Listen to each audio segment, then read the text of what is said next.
বিনোদন ইন্ডাস্ট্রির জন্য সম্ভাবনাময় শিল্পী খুঁজে বের করার reality show face of tomorrow 10 August অনুষ্ঠিত হয়েছে গ্র্যান্ড ফিনালে। জমকালো আয়োজনের মাধ্যমে এদিন নির্বাচিত করা হলো বিজয়ী জুটি।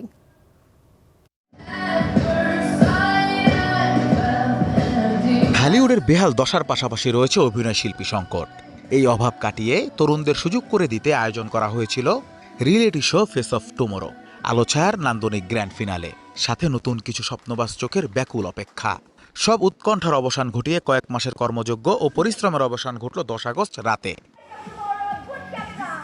দেশ জুড়ে প্রায় 5,500 আবেদনকারীর মধ্য থেকে কঠোর বাছাই প্রক্রিয়ার মাধ্যমে শীর্ষ 20 জন প্রতিযোগী নির্বাচিত হয়েছেন। তার মধ্য থেকে ভিন্ন ভিন্ন রাউন্ডে প্রতিযোগিতার পর এসেছে চূড়ান্ত বিজয়ীদের নাম, যেখানে সবাইকে পেছনে ফেলে বিজয়ীর মুকুট জিতে নিয়েছেন লাবণ ও রাইসা জুটি।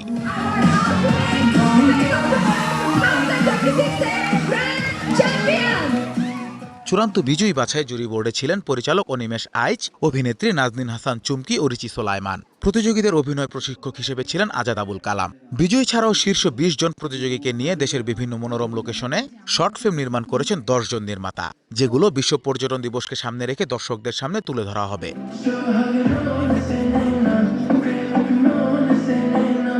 গ্র্যান্ড ফিনালের মঞ্চে উপস্থিত ছিলেন দেশের বিনোদন অঙ্গনের অনেক গুণী ব্যক্তিত্বরা। তাদের মধ্যে প্রতিযোগীদের আলোকবর্তিকা হিসেবে উপস্থিত ছিলেন বাংলা চলচ্চিত্রের অন্যতম জনপ্রিয় খলনায়ক মিশা সওদাগর, যিনি নিজেও এই ধরনের ট্যালেন্ট হান্ট থেকে উঠে এসেছেন। আজকে আমি দাঁড়িয়ে আছি শুধুমাত্র নতুনত্বের সন্ধানের একটা ছিল, বিরাট একটা ট্যালেন্ট হান্ট ছিল গোটা বাংলাদেশে, এবং সেটা বাংলাদেশ ইনফরমেশন মিনিস্ট্রি এবং এফডিসি এবং টোটাল আমাদের অ্যাসোসিয়েশন মিলে করেছিল।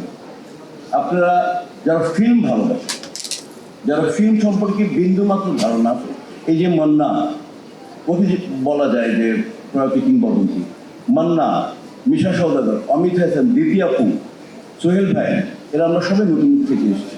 সব মিলিয়ে প্রতিভা অন্বেষণে নতুন দ্বার উন্মোচিত হলো ফেস অফ টুমরোর মাধ্যমে। ঝিমিয়ে পড়া বিনোদন অঙ্গনকে নতুনভাবে উজ্জীবিত করবে তরুণ প্রতিভারা, এমনটাই বলছেন সংশ্লিষ্টরা। Anas Imran, star entertainment.